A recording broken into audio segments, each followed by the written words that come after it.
বাংলাদেশ এবং আরব আমিরাতের তৃতীয় টি-20 আজ রাত শারজায় ৯টার সময় টি স্পোর্টসের পর্দা সরাসরি আপনারা দেখতে পাবেন এবং এই ম্যাচটা হবার কথা ছিল না, শেষমেশ এসে এই ম্যাচটা যোগ হয়েছে এই সিরিজে। দুটো টি-20 জায়গায় এখন 3টা হচ্ছে এবং হয়ে ভালোই হয়েছে কারণ এখন সিরিজ জেতার একটা ব্যাপার রয়েছে দু দলের জন্যই। বাংলাদেশ নিয়ে আমরা সবসময় কথা বলি, বাট আরব আমিরাত নিয়ে বলতে হয় লাস্ট ম্যাচের পরে। প্রথম ম্যাচটা আপনি যদি দেখে থাকেন যে সেই ম্যাচেও কিন্তু হাড্ডাহাড্ডি লড়াই ছিল, যদিও সংখ্যাটা ছিল 27 রানের জয় বাংলাদেশের নামের পাশে, কিন্তু মানে ওই ম্যাচও আরব আমিরাত জেতার পথেই ছিল। আসিফ খান একদম 18তম 19তম ওভারে যদি আউটটা না হতেন তাহলে সেই ম্যাচটাও বাংলাদেশ হতে পারতো যে হারতো। আর সেকেন্ড ম্যাচটা তো হায়েস্ট চেজ 206 রান করে জেতা, এবং বাংলাদেশের অনেক ভুল ছিল কিন্তু কৃতিত্ব আসলে আরব আমিরাতেরও ছিল। আরব আমিরাতের ব্যাটাররা যেভাবে ব্যাটিং করেছেন, স্পেশালি তাদের ক্যাপ্টেন ওয়াসিম যেভাবে ব্যাটিং করেছেন দুটো ম্যাচেই, তিনি আসলে মোমেন্টামটা সেট করে দিয়েছেন। ওপেন করতে নেমে তারা যে আসলে 200+ স্কোর চেস করতে পারেন সেই মোমেন্টামটা তারা সেট করে দিতে পেরেছেন।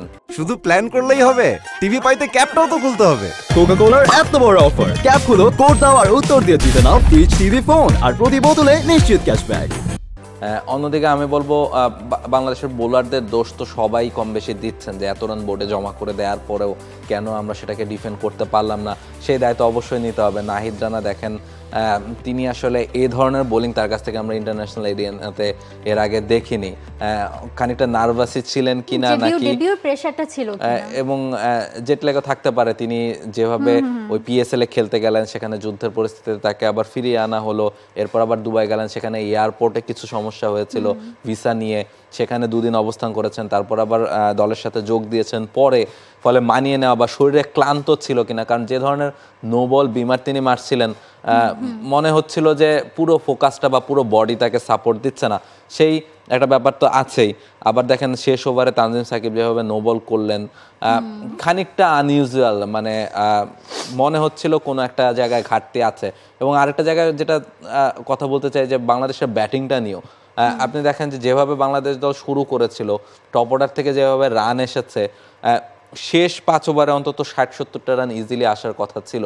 আমার মনে হয় এই স্পেশালি শেষ 2 ওভারে 15-16টা রান এসেছে, ফলে সেই জায়গাটা থেকে যদি আরও অন্তত 10-15টা রান অ্যাড হতো সেটাও কিন্তু মানে আমরা সবসময় বলি যে 10 রানের আক্ষেপ 15 রানের আক্ষেপ, বাট আপনি যখন বড় দলের সাথে খেলবেন, ইউএই তো দূরে থাক, মানে আপনি যখন অন্য কোনো দলের সাথে খেলতে চাইবেন তখন কিন্তু ওই যে 205 যে এখন টি-20 ক্রিকেটে গুড এনাফ না কখনো কখনো, সেটা একটা রিমাইন্ডার হয়তো এই ম্যাচটা বাংলাদেশের জন্য। এবং এটা ভালো, বাংলাদেশে আরব আমিরাতের সিরিজটাই তো আসলে মানে প্রস্তুতির, পাকিস্তানের সিরিজ খেলতে যাবার আগে একটা প্রস্তুতির মতো, যেখানে প্রথম ম্যাচ এবং দ্বিতীয় ম্যাচে দুরকম স্বাদ পেয়েছে বাংলাদেশ। প্রথম ম্যাচে 27 রানে জেতার পর দ্বিতীয় ম্যাচে 2 উইকেটে হারতে হয়েছে।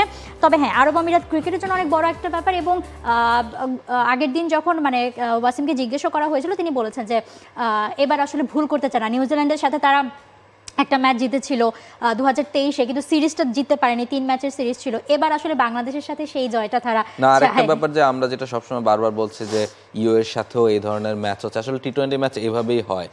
আপনি যদি দেখেন অস্ট্রেলিয়া নিউজিল্যান্ডের সাথে যখন ইউএই, আয়ারল্যান্ড কিংবা নেদারল্যান্ডস এই টাইপের দলগুলো খেলে, টি-20 ম্যাচগুলো কিন্তু ফাইটিং ম্যাচ হয়। শেষে গিয়ে হয়তো বা বড় দলগুলো তাদের এক্সপিরিয়েন্সের কারণে, তাদের ওই ক্যালিবারটার কারণে তারা ম্যাচ বের করে নিয়ে আসে, কিন্তু দেখবেন যে 15, 16, 17 ওভার পর্যন্ত ম্যাচে মনে হচ্ছে যে দুই দলের কাছেই ম্যাচ থাকে, কিন্তু ওই লাস্টের টেম্পারমেন্টটাই আসলে ডিসাইড করে দেয় যে আসলে কে বড় দল আর কে কার শক্তিমত্তা একটু কম।